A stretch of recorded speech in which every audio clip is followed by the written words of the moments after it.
Ассалаумағалейкум. Уағалейкумассалам. Қандай тамаша балалар. Жақында Наурыз мерекесі келе жатыр. Сендер қазақтың ұлттық ойындарын білесіңдер ме? Иә. Аларда көріңдерші маған. Асық ату тамаша. Ату тамаша. Қыз қуғу. Бес тас өте тамаша. Жарайсыңдар. Ал ендеше, мен ұят тастана қандай жақсы көп ойын деді екенсің. Ал балалар, бүгін мен сендерге хан талапай ойынын ала келдім. Ойнағыларың келе ме бала сендердің? Менің балам жақсы ойын. Ал ендеше орнымыздан тұрайық. Хан талапай ойынын ойнайық. Әнеке немерелерім, жасайық, әшекейлейік. Ал балалар. Сен өзің шырмарында шекелесің екен. Сен ісіңді түгелер арунас. Әне немерелерім, әдемі. Моншақтармен Ал енді хан талапай ойынын ойнау үшін мен сендерге көптеген асық алып келдім. Алдымен хан талапай ойынын ойнау үшін шартын түсініп кетейін. Асықтың 4 түрі болады. Алшы, ші, бүк, тәлкі деген болады. Қазір мен асықтарды шашамын.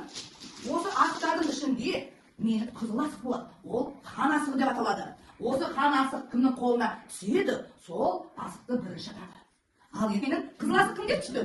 Қызыл асық ол исламда түскен екен. Ислам асықтың не дегенін көрейік. Атып көр. Деген жоқ, сұраққа қазір жауап бересің. Тамаша, жарайсың. Ала қоясыңды. Екі асық аласың. Асыратады. Тамаша, ала қой. Ой, бәрекелді балалар. Тамаша, жарайсыңдар. Енді әне көрсетіңдерші, кімдер көп асық жиналған екенсіңдер. Тамаша. Ералы, сен асығың көп па? Өлбекен, жарайсыңдар. Ал енді балалар, менде ойыны бар. Кәне, күшті асық ойына келейік.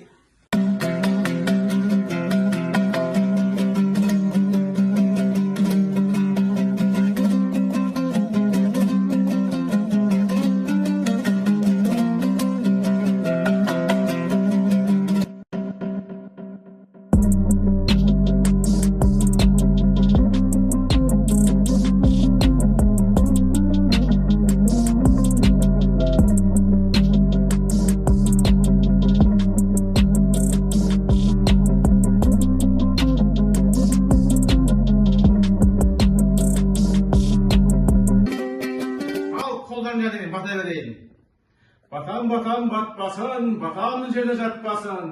Осы тұрған бәрімізді бір Құдай өз сақтасын. Үй ішің отбасың аман болсын, тыныштық, бейбітшілік заман болсын.